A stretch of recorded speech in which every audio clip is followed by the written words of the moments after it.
اعوذ باللہ من الشیطان الرجیم بسم اللہ الرحمن الرحیم الحمد للہ رب العالمین والصلاة والسلام علی سید الانبیاء والمرسلین وعلی اہل بیتہ الطیبین الطاہرین وصحبہ المنتجبین۔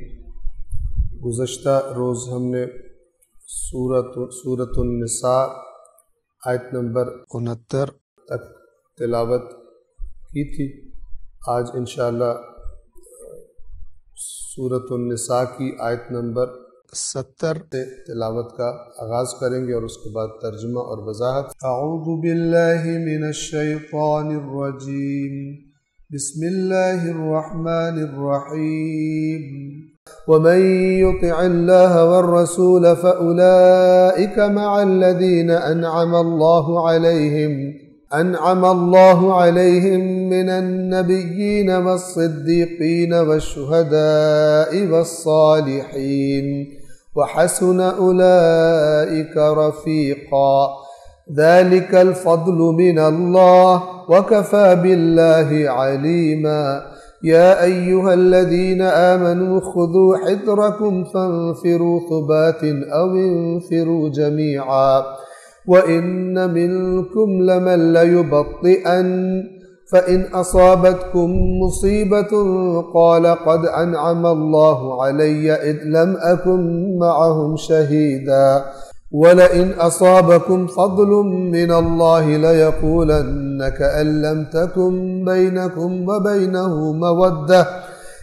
لَّمْ تَكُن بينكم وبينه مودة يا ليتني كنت معهم فأفوز فوزا عظيما فليقاتل في سبيل الله الذين يشرون الحياة الدنيا بالآخرة ومن يقاتل في سبيل الله فيقتل أو يغلب فسوف نؤتيه أجرا عظيما وما لكم لا تقاتلون في سبيل الله والمستضعفين من الرجال والنساء والولدان الذين يقولون ربنا أخرجنا من هذه القرية الظالم أهلها واجعل لنا من لدنك وليا واجعل لنا من لدنك نصيرا الذين آمنوا يقاتلون في سبيل الله والذين كفروا يقاتلون في سبيل الطاغوت فقاتلوا أولياء الشيطان إن كيد الشيطان كان ضعيفا ألم تر إلى الذين قيل لهم كفوا أيديكم وأقيموا الصلاة وآتوا الزكاة فلما كتب عليهم القتال إذا فريق منهم يخشون الناس كخشية الله أو أشد خشية وقالوا ربنا لم كتبت علينا القتال لولا أخرتنا إلى أجل قريب قل متاع الدنيا قليل والآخرة خير لمن اتقى ولا تظلمون فتيلا أينما تكونوا يدرككم الموت ولو كنتم في بروج مشيدة وإن تصبهم حسنة يقولوا هذه من عند الله وإن تصبهم سيئة يقولوا هذه من عندك قل كل من عند الله فما لهؤلاء القوم لا يكادون يفقهون حديثا وَمَن يُطِعِ اللَّهَ وَالرَّسُولَ۔ اب اوورال فارمولہ بتا رہے ہیں، اور جس نے اطاعت کی اللہ اور رسول کی فَأُولَئِكَ مَعَ الَّذِينَ أَنْعَمَ اللَّهُ عَلَيْهِمْ مِنَ النَّبِيِّينَ وَالصِّدِّيقِينَ وَالشُّهَدَاءِ وَالصَّالِحِينَ وَحَسُنَ أُولَئِكَ رَفِيقًا۔ اور جو اللہ اور اس کے رسول کی اطاعت کرے گا وہ انبیاء کے ساتھ، صدیقین کے ساتھ، گواہوں کے ساتھ۔ شہداء کا معنی لفظ جو ہے قرآن میں یہ گواہوں کے معنی میں آئے، اگرچہ اس آیت میں ہم احتمال دے سکتے ہیں کہ مراد وہ لوگ ہیں، ان کا درجہ بہت بڑا جو خدا کے راستے میں شہید ہوئے اور وہ خود گواہ ہوتے ہیں حق پر۔ بہرحال شہداء کا لفظ جو ہے قرآن میں وہ شہید بھی اور اس کی جمع شہداء بھی یہ گواہی کے معنی میں آیا ہے۔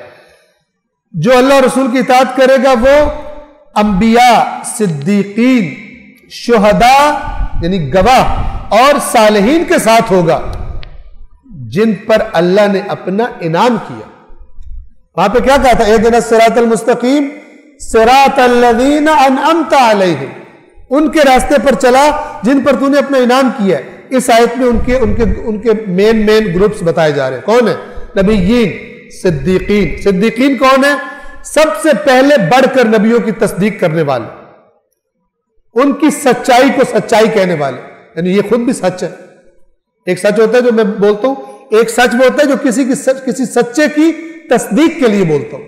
صدیقین والشہداء، شہداء گواہ، چاہے وہ خدا کے راستے میں جان کو قربان کرنے والے ہو، وہ بھی قیامت کے دن ظاہر بات ہے انہی کے ساتھ ہوگے جن کے راستے میں جان قربان کی تھی، جس دین کے راستے میں۔ بس صالحین، اور عام جب حالات ہوتے ہیں معاشرے کے صالح لوگ، ان یعنی جو اچھے بڑے لیول کے صالح تھے، یہ ان کے ساتھ ہوں گے۔ اور یہ لوگ کتنے اچھے ہمراہ ہیں، رفیق، یہ اللہ کہہ رہا ہے، یعنی جس کو قیامت کے دن ان کا ساتھ مل گیا تو یہ کتنے اچھے رفقا ہیں۔ اس آیت کا شان نزول کیا ہے؟ توجہ فرمائیں۔ ایک اللہ کے رسول کا صحابی تھا، رسول اللہ کو یعنی اس کا جی چاہتا تھا دیکھتا ہی رہوں، اس کو ایک خاص ایک انس تھا، ایک خاص محبت تھی۔ تو ایک دن وہ رسول اللہ کے پاس آیا اور بڑا بےتاب سا تھا، کہتا ہے یا رسول اللہ، میں آپ کو دیکھ کے مجھے سکون ملتا ہے، اور کیفیت میری یہ ہے کہ میں گھر چلا جاؤں، میں کوئی کام کر رہا ہوں تو اچانک مجھے آپ کا خیال آتا ہے، میرا کام میں دل نہیں لگتا اور میں بے چین ہو جاتا ہوں آپ کو دیکھنے کے لیے۔ تو لیکن میں یہ سوچتا ہوں کہ میں تو ایک بڑا گناہگار سا بندہ ہوں، نچلے درجے کا، اور آپ تو کہ جنت میں سب سے اونچے، پتہ نہیں کتنا دور ہوگا ہم سے، اس درجے میں ہوں گے، تو وہاں پھر میں کیسے برداشت کروں گا، مجھے آپ کا چہرہ نظر نہیں آئے گا۔ تو اس کے جواب میں، اس کے خلوص اور تڑپ کے جواب میں یہ والی آیت تھی کہ جس نے اللہ اور رسول کی اطاعت کی وہ ساتھ ہوگا ان کے جن پر اللہ نے انعام کیا ہے۔ کون؟ نبیین، صدیقین، شہداء اور صالحین۔ تو گویا اس سے کہا گیا کہ تسلی رکھو، رسول اللہ کو جب دیکھنا چاہو گے تو مثلا، اور ظاہر بات ہے کہ یہ تصور اس دنیا میں رہ کے آتا ہے، وہ جنت کیسی ہوگی، اس میں ملاقاتوں کا سسٹم کیا ہوگا، ٹائم لینے پڑیں گے، سفر کرنے پڑیں گے، یہ محدودیتیں اس دنیا میں ہیں، اس دنیا میں بالآخر یہ والا نظام نہیں ہوگا۔ صلوات پڑھیں محمد و آل محمد۔ ذالک الفضل من اللہ، یہ اللہ کی طرف سے فضل آتا ہے، یہ فضل اللہ کی طرف سے ہے۔ وکفا باللہ علیما، اور علم رکھنے کے اعتبار سے اللہ کافی ہے۔ کس کو کہاں پہ رکھنا ہے قیامت کے دن، کس کا کیا اجر ہے، اللہ تبارک و تعالی جانتا ہے۔ یا ایھا الذین آمنوا خذوا حذرکم فانفروا ثبات او انفروا جمیعا، آیت نمبر 71 سورۃ النساء۔ اے ایمان والو، اپنے بچاؤ کا سامان پکڑ کے رکھو، پکڑ لو، پھر دستہ دستہ بن کر نکلو یا سب اکٹھے مل کر نکلو۔ یہ حالت جنگ، جب دشمن کا خطرہ ہے، اس وقت کے احکام۔ خذوا حذرکم، حذر ہر وہ چیز جس سے انسان کسی ناخوشگوار واقعے سے، کسی دشمن سے بچتا ہے۔ تو اب آپ اگر دشمن کو اگر آپ تصور لیں آج کے زمانے میں، تو یہ حذر کا معنی بہت وسیع ہو جائے گا۔ ہر وہ کام کہ جو دشمن کے مقابلے میں جس کو احتیاط کہا جائے گا، وہ کرنا ضروری ہے مسلمان کے لیے۔ اسلحہ ضروری ہے، تو مثلاً ایک اسلامی ملک کے پاس اتنا اسلحہ ہونا چاہیے، اور وہ اسلحہ بھی ریڈی ہونا چاہیے۔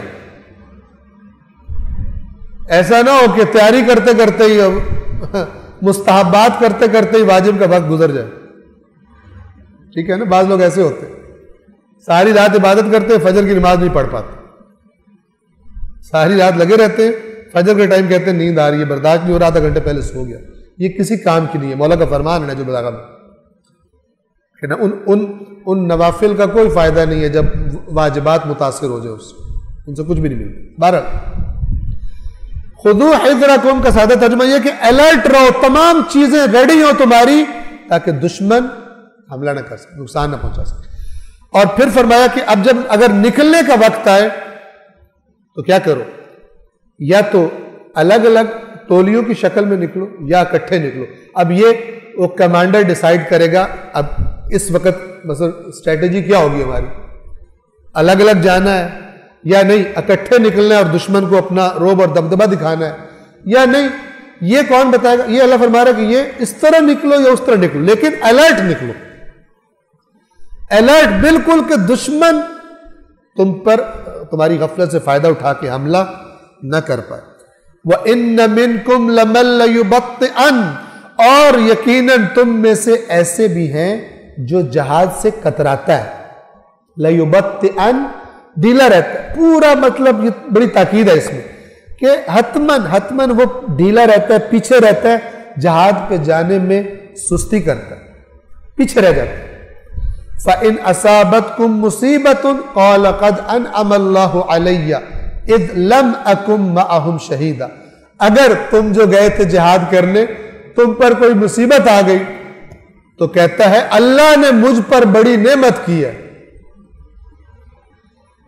کیونکہ میں ان کے ساتھ نہیں گیا، ورنہ جو ان پہ مصیبت آئی ہے یہ مجھ پر بھی آ گئی. مسلمانوں کے ساتھ جہاد پر نہیں گیا، گھر بیٹھ کے کہہ رہا ہے اگر ان پہ کوئی شہید ہو گیا یا کوئی مصیبت آ کے کہتا ہے کہ اللہ نے مجھ پر کیا کی ہے، نعمت کی. اللہ کی لعنت کو اللہ کی نعمت سمجھ رہا ہے جہاد سے سستی کر کے.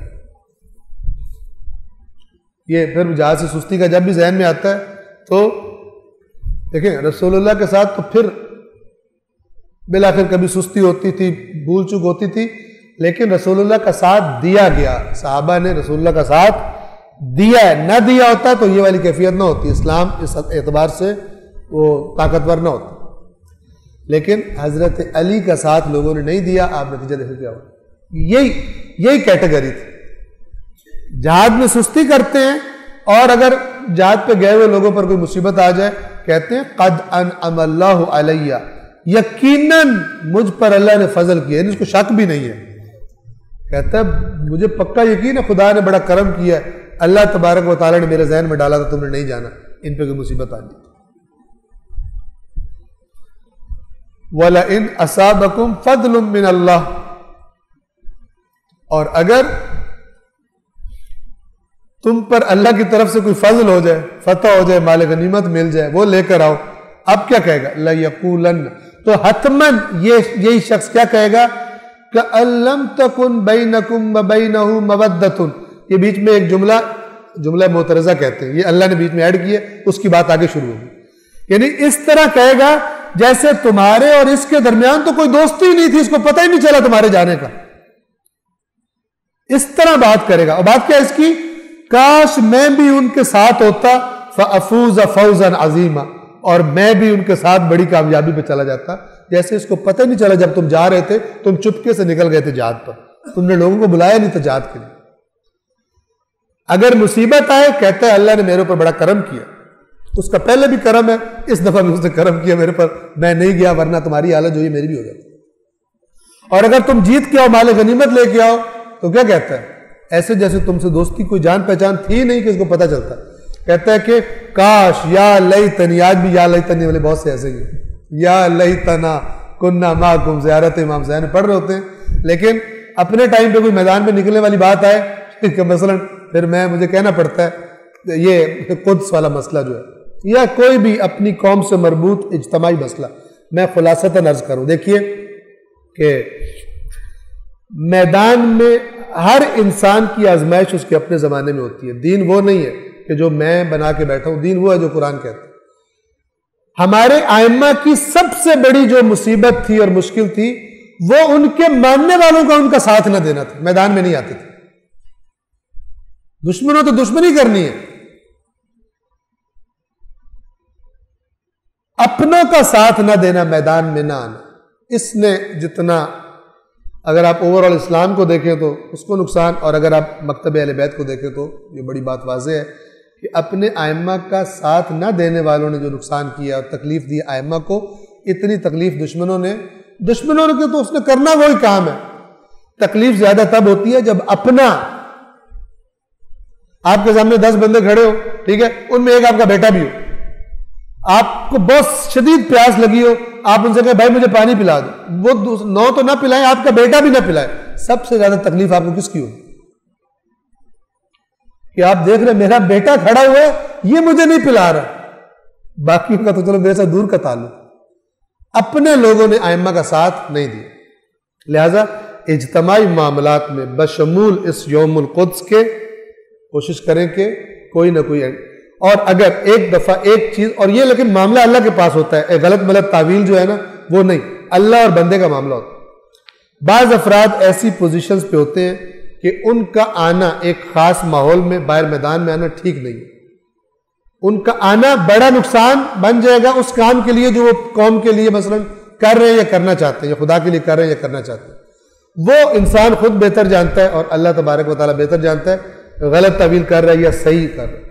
ورنہ نکلنا میدان میں، آپ دیکھیے یہ جو یوم القدس ہے یہ ایک ایسا مسئلہ ہے، اللہ گواہ ہے اس بات پر کہ وہ ملک کے جو اسلام کے نام پر لیا گیا تھا، اس ملک کی تو گورنمنٹ کو چاہیے تھا یوم القدس گورنمنٹ سطح پر اناؤنس کیا جاتا،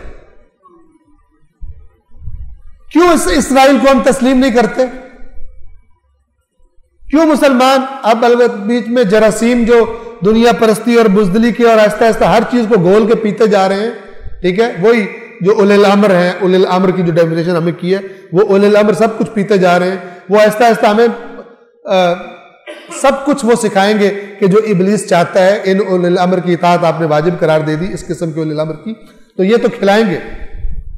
ہونا یہ چاہیے تھا کہ اسلام کا قلعہ، اسلام کا قلعہ کیا ہوتا ہے؟ جس میں اسلام کو حفاظت کی جائے۔ تو فلسطین نہ شیعوں کا مسئلہ ہے نہ سنیوں کا مسئلہ ہے، فلسطین عالم اسلام کا مسئلہ ہے۔ فلسطین مدد کے لیے پکار رہا ہے، کون مدد کر رہا ہے؟ وہ لوگ جو پیٹھ میں چھرا مار رہے ہیں اسرائیل کے ساتھ اتحاد کر کے۔ باتیں سب واضح ہیں، باتیں سب واضح ہیں، ٹھیک ہے، لیکن ظاہر بات ہے جو بات ہے حقیقت، اور کل کو قیامت کے دن خدا کے سامنے کھڑا ہو کے بندہ کہہ تو سکے کہ یا اللہ جو جتنا کہا جا سکتا تھا وہ کہا، اب جس کے جو مفاد ہے وہ خود دیکھ لے اس نے کیا کرنا اور کیا نہیں کرنا۔ یہ لوگ جو ہیں یہ وہ طبقہ ہے کہ جو باہر نکلنے سے ڈرتے تھے اور سمجھتے تھے جان بچ گئی، جان بچی 100 لاکھوں پائے، سبحان اللہ، جان ہے تو جہان ہے۔ تم میں سے کوئی ایسا بھی ہے جو جہاز سے کتراتا ہے اور اگر تم پر کوئی مصیبت آ پڑے تو کہتا ہے اللہ نے مجھ پہ خاص فضل کیا کہ میں ان لوگوں کے ساتھ نہیں گیا، وہاں پہ نہیں تھا، شہیدن یعنی وہاں پہ گواہ نہیں تھا، مطلب میں گیا نہیں وہاں پہ۔ اور اگر تم پر اللہ کی طرف سے کوئی فضل ہو جائے تو اس طرح کہ گویا تم میں اور اس میں کوئی دوستی ہی نہیں تھی، ضرور یہ کہے گا کاش میں ان کے ساتھ ہوتا تو بڑی کامیابی حاصل کر لیتا۔ اور بھائی جو تم دوسرے محلے تک نہیں جا سکتے ہو، تم وہ امام حسین کے ساتھ کربلا کیوں یا لیتنی یا لیتنی ایسے زبان کو تکلیف دے رہے ہیں۔ فَلْيُقَاتِلْ فِي سَبِيلِ اللَّهِ الَّذِينَ يَشْرُونَ الْحَيَاةَ الدُّنْيَا بِالْآخِرَةِ، بس وہ لوگ کہ جو دنیا کی زندگی کو آخرت کی زندگی کے بدلے میں فروخت کر دیتے ہیں۔ ایک ہے آخرت دے کے دنیا لینا، ایک ہے دنیا بیچ کر آخرت لینا۔ جو یہ کرنا چاہتے ہیں انہیں کیا چاہیے؟ فَلْيُقَاتِلْ فِي سَبِيلِ اللَّهِ، ان کو چاہیے کہ اللہ کے راستے میں پھر قتال کریں۔ وَمَن يُقَاتِلْ فِي سَبِيلِ اللَّهِ، اور جو اللہ کے راستے میں قتال کرے گا فَيُقْتَلْ، تو وہ قتل کر دیا جائے، او یغلب، یا غالب آ جائے، دونوں صورتوں میں فَسَوْفَ نُؤْتِيهِ أَجْرًا عَظِيمًا، ان قریب ہم اس کو اجر عظیم عطا کریں گے۔ میں عرض کر رہا تھا کاش یہ فلسطین کا مسئلہ پوری امت اپنا مسئلہ سمجھتی، اور کچھ نہیں تو ہر ملک اناؤنس کرتا کہ مثلا قدس کے ساتھ سارے مل کر اناؤنس کرتے۔ یہ خمینی صاحب نے رضوان اللہ تعالی علیہ اناؤنس کیا تھا، حالانکہ خمینی صاحب شیعہ تھے، فلسطین میں جن پہ ظلم ہو رہا ہے وہ سنی ہے، لیکن انہوں نے کہا کہ فلسطین عالم اسلام کا مسئلہ ہے، سب مسلمان ماہ رمضان کا جو آخری جمعہ اس کو یوم القدس کے طور پر منائے، اور یہ حکمت یہ تھی کہ ماہ رمضان میں جذبہ اسلام ذرا اور بڑھکا ہوتا، لیکن آپ فرقہ واریت کے رنگ دیکھیں، یہ فرقہ واریت کہاں کہاں ہمیں چھرا مارے گی؟ کچھ تو یہی پتہ چل رہا ہے جن کو اللہ نے آنکھیں کان دیے ہوئے ہیں، اور کچھ اگلے جہان ہمیں پتہ چلے گا۔ انہیں یہ چاہیے تھا کہ سب یہ سربراہان مملکت مل کے بیٹھ جاتے، صرف اگر ہر اسلامی ملک میں یوم القدس پر جلوس نکل رہے ہوتے اور اس ملک کی فوج بھی مثلا آرمی کے دستے بھی ساتھ ہوتے فلسطین کے ساتھ اظہار یکجہتی میں، تو تھوڑی سی ڈونلڈ ٹرمپ اور نیتن یاہو جیسے بندوں کو تھوڑی تکلیف زیادہ ہوتی یہ فیصلے کرنے میں جو وہ آسانی سے آج کر رہے ہیں۔ ان فیصلوں کو کرنے میں مشکل پیش آتی، فلسطینیوں کو بے دردی سے قتل کرنے میں ذرا زیادہ مشکل پیش آتی ان پلیدوں کو، اگر یہ آج کے مسلمان سو کالڈ اولی الامر، یہ تحریف ہوتی ہے قرآن کی، ان کو اولی الامر بنا دینا۔ اگر یہ اولی الامر ان کے شر نہ ہوتے امت مسلمہ پر مسلط، تو آج فلسطین یوں نہ رو رہا ہوتا، آج بیت المقدس یوں نہ رو رہا ہوتا۔ یہ دین سے بے خبر لوگ ہر ملک، ہر اسلامی ملک کی عوام بھی نکلتی یوم القدس پر، ان کی فوج بھی نکلتی، پتہ چلتا کہ عالم اسلام اس مسئلے پر بیٹھ نہیں گیا۔ اب کیا پرواہ اس خبیث مثلا امریکہ کے صدر کو اور اس بنیامین نتنیاہو، کیا پرواہ ہو؟ جو مرضی کرے، جو مرضی اناؤنس کرے، ادھر سارے ٹھنڈے شربت پی کر اور سو رہے۔ اب ان لوگوں کو اللہ کی راہ میں لڑنا چاہیے جو اپنی دنیاوی زندگی کو آخرت کی زندگی کے بدلے میں فروخت کر دیتے، کہتے ہیں ہمیں خدا تو نے دی تھی، تو نے ہمارے لیے آخرت پسند کی ہے، دنیا میں ہم جو تو کہتا ہے وہ کریں گے چاہے ہماری جان چلی جائے۔ اور جو خدا کے راستے میں لڑتا ہے وہ مارا جائے یا غالب آ جائے، ان قریب ہم اس کو اجر عظیم عطا کریں۔ صلوات پڑھیے محمد والے۔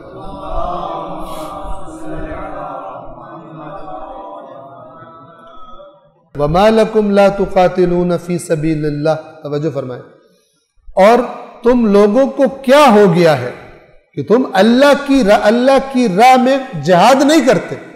تمہیں کیا ہو گیا؟ جبکہ وَالْمُسْتَضْعَفِينَ مِنَ الرِّجَالِ وَالنِّسَاءِ وَالْوِلْدَانِ، جو کمزور کر دیے گئے ہیں، ایک ہوتا ہے خود بخود کمزور، ایک وہ ہے جنہیں ظالم کوئی طبقہ کمزور کر دے، ان کے حقوق چھین چھین کے، انہیں جاہل رکھے، انہیں غریب رکھے، ان کو حقوق نہ دے، انہیں مستضعف ان کے لیے قرآن نے لفظ استعمال کیا ہے، ضعیف کر دیا گیا، کمزور کر دیا گیا۔ ایک ہے اپنی کام چوری سے کمزور ہوا، وہ نہیں، جو کمزور ہے، کمزور کر دیے گئے مرد اور عورتیں اور بچے، وہ پکار رہے ہیں رب کو، یعنی تم رب کے حکم لاگو کرنے والے ہو، یعنی رب کسی جو دعا قبول، جو دعا مانگی جا رہی ہے، یہ لوگ دعائیں مانگ رہے ہیں اور تم بیٹھے ہوئے جو خدا کا اپنے آپ کو دین ماننے والا کہتے ہو۔ یہ قرآن کہہ رہا ہے تمہیں کیا ہو گیا ہے کہ تم اللہ کی راہ میں ان بے بس کر دیے گئے مردوں، عورتوں اور بچوں کی خاطر نہیں لڑتے جو پکارتے ہیں اے ہمارے پروردگار ہمیں اس بستی سے نکال جس کے باشندے بڑے ظالم ہیں، اور اپنی طرف سے کسی کو ہمارا سرپرست بنا اور اپنی طرف سے کسی کو ہمارے لیے مددگار بنا۔ اللہ مسلمانوں سے کہہ رہا ہے یہ اس کا جو پس منظر ہے وہ مکہ میں واقعاً جو غریب لوگ تھے ان پہ ہونے والے ظلم میں، جو بے بس تھے۔ اب اللہ تبارک و تعالیٰ فرما رہے تمہیں کیا ہو گیا کہ وہ مجھے پکار رہے ہیں اللہ کو اور تم اللہ کے راستے میں جہاد نہیں کرو۔ کیا مطلب؟ یہ جو اب وہ شعر ہے، شعر مکروہ ہو تو روزے میں پڑھ نہیں سکتا، اقبال کی نظم ہے کہ وہ جو خدائے لم یزل ہے اس کا دست قدرت بھی تو ہے اے مسلمان، اور اس کی زبان بھی تو ہے۔ کیا مطلب؟ جو خدا چاہتا ہے وہ کام تو نے کرنے ہیں زمین میں، اور جو خدا بات کرنا چاہتا ہے وہ تو نے اپنی زبان سے بندوں کو بتانی ہے۔ یہ قرآن مجید کا جو کانسیپٹ، وہ یہ شعر جو ہے وہ اسی جگہ سے لیا گیا کہ لوگ وہ بچے اور بوڑھے اور عورتیں وہ کمزور خدا کو پکار رہے ہیں کہ ہمیں یہاں سے نکال، نجات دے، اور تم گھروں میں بیٹھے ہو، تم اللہ کے راستے میں قتال نہیں کرتے۔ یہ پرانے لوگوں کے افسانے ہیں، آج کل ان کا دور ختم ہو گیا۔ لہذا ابھی کچھ عرصے بعد کچھ لوگوں کی مینٹل سیٹسفیکشن کے لیے ایسے علماء پیدا ہوں گے جو آگے کہیں گے یہ جو قرآن ہے نا، یہ 1400 ایئرز بیک کی کتاب ہے، اس پر آج جو ہے وہ پریکٹس کرنا یہ پاسبل نہیں۔ اس قسم کے الو قسم کے افراد آگے بیٹھ جائیں گے اور انجام گلستان جو ہے وہ کیا ہوگا، پہلے سے خراب ہوا ہے، مزید خراب ہوگا۔ اس قسم کے لوگ آگے بیٹھ جائیں گے اور وہ ان کام چوروں اور بزدلوں کو ایک لالی پاپ منہ میں دے دیں گے، وہ کہیں گے اچھا شکر ہے آپ نے بتا دیا، ورنہ ہمیں ٹینشن ہو رہی تھی کہ جو قرآن کی یہ آیات ہے ان کا کیا علاج کریں ہم، کیونکہ ہم نے کرنا تو ہے نہیں، اس کے اندر ہم نے کوئی کردار تو ادا کرنا نہیں۔ الذین آمنوا یقاتلون فی سبیل اللہ، وہ لوگ جو ایمان لائے اللہ کے راستے میں قتال کرتے ہیں۔ یہ بعض کو یہ پریشانی نہ ہو جائے کہ اب ہم اٹھ کے جنگ کرنا شروع کر دیں، کوئی یہ نہیں کہہ رہا۔ رسول اللہ کے پاس بھی جب وہ طاقت نہیں تھی، مکہ میں تھے، تو اپنا ہدف دین کی سربلندی کے لیے محنت جاری تھی اس حالات کے مطابق، لیکن قتال کی طاقت نہیں تھی تو قتال نہیں کیا۔ آج ان آیات کا تقاضا کیا ہے کہ اگر آپ کا یہ وطن ہے اور اسلام کے نام پہ لیا گیا ہے، شعوری طور پہ کوشش کریں دینی شعور پیدا کرنے کی، شعوری طور پہ کوشش کریں لوگوں میں، اپنی اولادوں میں، اپنے معاشرے میں یہ قرآنی شعور پیدا ہو، اور قرآنی شعور کا ایک بہت بڑا حصہ فرقہ واریت کا جو زہر ہے وہ اس معاشرے سے نکلے، پھر آپ اس قابل ہوں گے۔ آپ کو پتا ہوگا ہم نے کس کے ہاتھ میں اس ملک کی باغ دوڑ سپرد کرنی، پھر آپ میں شعور ہو، ورنہ اکثرہم لا یاقلون، ہم ہی لوگ ہیں۔ ویسٹرن جو نظریہ ہے اکثریت کا کہ جس میں جو اکثریت کہے کپڑے اتار دو، ووٹ دے دو، سب نے کپڑے اتارنے پڑیں گے، قانون بن جائے گا، یہ جو نظریہ ہے اکثریت کہے کہ عورت عورت جائز ہے، مرد مرد جائز ہے، اکثریت کہہ رہی ہے اب کرو ان کی بات ایکسپٹ کرو، تو آہستہ آہستہ آپ اس ملک میں جو اسلام کے لیے لیا گیا تھا پتہ نہیں کیا کیا کریں گے۔ لیکن آپ کا کام کیا، ہمارا کام کیا ہونا چاہیے؟ سب سے پہلا سٹیپ نہیں کوئی کہہ رہا جا کے لڑ پڑو، آگاہی بڑھاؤ۔ سب سے پہلا بنیادی سٹیپ لوگوں کے علم اور شعور میں اضافہ کرنا۔ اس کے بعد وہ چیزیں جو بڑے اہداف تک پہنچنے میں رکاوٹ ہے، وہ ہے تقسیم، وہ ہے اس ملک کو کوئی زبان کی بنیاد پہ تقسیم کر رہا ہے، کوئی قوموں قبیلوں کی بنیاد پہ تقسیم کر رہا ہے، کوئی پتہ نہیں صوبوں کی بنیاد پہ تقسیم کر رہا ہے۔ یہ سب کے سب بے ایمان ہیں جو اس بات بنیاد پہ تقسیم کرتے ہیں، کوئی تقسیم نہیں اسلام کی نہیں۔ اللہ تبارک و تعالیٰ کے نبی نے فرما دیا تھا کسی گورے کو کسی کالے پر، اور اگر اس وقت پاکستان ہوتا نا تو کہتے کسی پنجابی کو کسی سندھی پر، اور کسی بلوچی کو کسی پنجابی پر، کسی پختون، کسی کو برتری حاصل نہیں ہے سوائے تقویٰ کی۔ اور جو اس معاملے میں اپنے آپ کو برتر سمجھتے ہیں وہ قیامت کے دن خدا کے دربار میں پیش کیے جائیں گے، اور تسبیح توڑنا کوئی کام نہیں آئے گا ان کو۔ جنہوں نے ایسے کام کیے، ایسے نظریات پہ لوگوں کو تقسیم کیا، الٹیمیٹلی جس کا نقصان کس کو ہوا؟ امت اسلام کو ہوا، جان اسلام کو ہوا۔ ان کو خداوند عالم نہیں چھوڑے گا، یہ قرآن کی آیت بتا رہی ہے۔ ان کے رٹے لگانے سے مشکوک ثواب ہے جب غرض نہ ہو کہ ان میں کیا کہ اللہ نے بتایا کیا ہوا۔ توجہ فرما رہے ہیں؟ الذین آمنوا یقاتلون فی سبیل اللہ، ایمان لانے والے خدا کی راہ میں لڑتے ہیں، اور وہ لوگ جنہوں نے کفر اختیار کیا ہے وہ شیطان کے راستے میں لڑتے ہیں۔ پس تم اے مسلمانوں شیطان کے حامیوں سے لڑو، یقیناً شیطان کی چال بڑی کمزور ہے، لیکن کب کمزور ہوگی؟ جب تم میدان میں نکلو گے۔ تم میدان میں نکلو گے تو اللہ تمہیں کہہ رہے ہیں شیطان کی چال کمزور ہے، نکل آؤ، جو کر سکتے ہو بسم اللہ، وہاں سے جہاں سے سٹارٹ کر سکتے ہو وہاں سے شروع کرو، شعور و آگہی کی مہم شروع کرو، اس فرقہ واریت کے خلاف مہم شروع کرو، زبان کی بیس پر، رنگ کی بیس پر، صوبوں کی بیس پر تقسیمات کی بحث کو ختم کرو، اس کے خلاف شعور کی میں مہم شروع کرو۔ دیکھو خدا کیسے فرما رہا ہے شیطان کی چال بڑی ضعیف، لیکن تم خود اگر کام چور ہو کے اپنی دنیا کے پیچھے، دنیا میں بڑے ایکٹیو ہو، دین کے معاملے میں کام چور ہو، تو پھر شیطان نے اپنا کام کرنا ہے۔ ظاہر ہے کہ وہ جب اللہ کا لشکر سویا پڑا ہوگا جو جس نے اللہ کا کام کرنا ہے، اور شیطان کا لشکر جب نکلا ہوگا میدان میں، تو پھر کیا ہوگا؟ فرمایا ایمان لانے والے اللہ کی راہ میں لڑتے ہیں اور کفار طاغوت کی راہ میں لڑتے ہیں، پس تم شیطان کے اولیاء سے لڑو، شیطان کی چال یقیناً ضعیف ہے۔ الم تر الی الذین قیل لهم کفوا ایدیکم واقیموا الصلاة وآتوا الزکاة فلما کتب علیہم القتال اذا فریق منہم یخشون الناس کخشیۃ اللہ او اشد خشیہ۔ توجہ فرمائیں، کیا آپ نے ان لوگوں کو نہیں دیکھا جن سے کہا گیا تھا اپنا ہاتھ روکے رکھو، نماز قائم کرو اور زکوٰۃ دیا کرو، پھر جب جہاد فرض کیا گیا، یعنی پہلے ان کے کیا حکم تھا کہ ابھی نہیں لڑنا، ابھی کیا کرنا، ابھی نماز قائم کرو، ٹھیک ہے، ابھی زکوٰۃ ادا کرو، ابھی لڑنے کا وقت نہیں آیا، خدا لڑنے کا بتائے گا۔ جب ان پر جہاد واجب کر دیا گیا تو ان میں سے کچھ لوگ اس طرح ڈرنے لگے لوگوں سے جس طرح اللہ سے ڈرا جاتا ہے، ٹھیک ہے نا۔ ابھی آپ دیکھ لیں، آزما لیں، اللہ کا خوف کیا تقاضا کرتا ہے اور امریکہ کا خوف کیا تقاضا کرتا ہے۔ کس کے تقاضے پورے ہو رہے ہیں؟ امریکہ کے خوف کے تقاضے پورے ہو رہے ہیں۔ اللہ کو دشمنی تو نہیں تھی، وہ جو نبی کٹ جاتے تھے اور مار دیے جاتے تھے اور مارے کھاتے تھے لوگوں کی، اللہ کی دشمنی تھی رسول اللہ سے کہ وہ مثلا شیب ابی طالب میں اپنے رسول سے اس کو پتے کھانے پڑ رہے ہیں اور درختوں کی جڑیں چوسنی پڑ رہی ہیں۔ امام حسین سے اللہ کو دشمنی تھی۔ آپ کے لیے اللہ تعالیٰ نے بڑا ایئر کنڈیشنر قسم کا پیکج دیا دین کا کہ تم کچھ بھی نہ کرو، صرف اپنی دنیا میں مست رہو، تمہاری کوئی ذمہ داری نہیں۔ تحریف ہے یہ، وہی تحریف ہے، اور یہ کرنے والے جو مسلمانوں کی شکل میں وہی یہودی علماء ہیں کہ جنہوں نے ان کو دین تعریف کر کے دیا تھا اور ہر کرپشن کے دروازے کھول کر بھی ان کو جنت میں پہنچا کے بیٹھے ہوئے تھے اور ان سے پیسے کھاتے تھے۔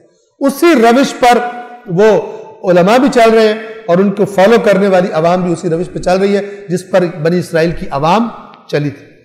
اللہ کے دین کو تعریف کر کے اپنی مرضیوں پر فٹ کر لیا تھا۔ جب ان پر جہاد پھر جب فرض کیا گیا تو ان میں سے کچھ لوگ اس طرح لوگوں سے ڈرنے لگے جس طرح اللہ سے ڈرا جاتا ہے، یا اس سے بھی بڑھ کر۔ ان کی اللہ کا تصور کر کے جان نہیں نکلتی تھی، ان کا تصور کر کے جان نکلنے لگتی تھی اس سے بڑھ کر، اور کہنے لگے اے ہمارے پروردگار تو نے ہم پر جہاد کیوں فرض کیا؟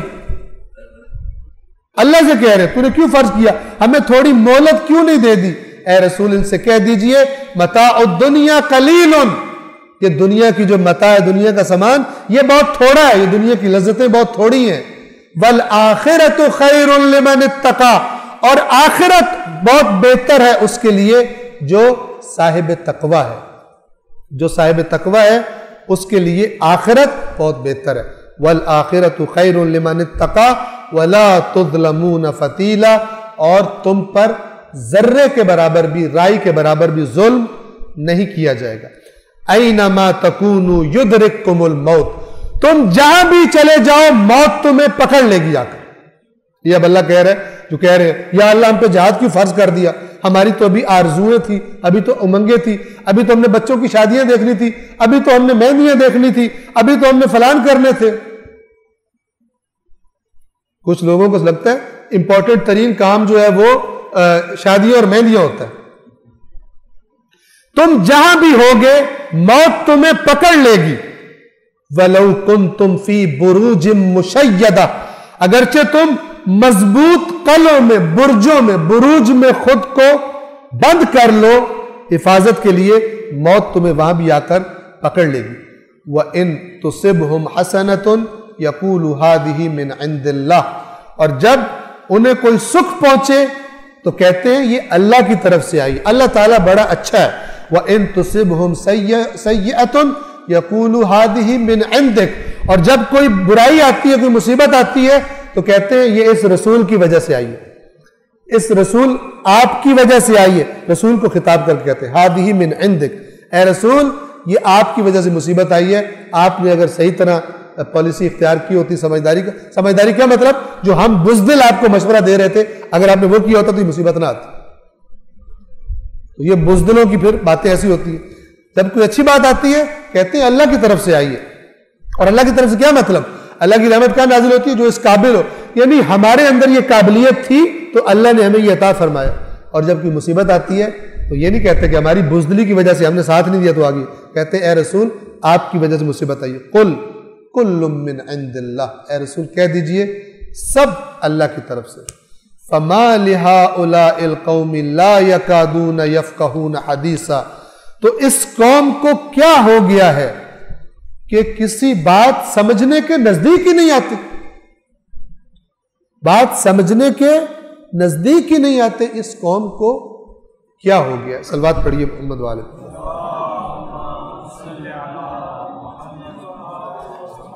محمد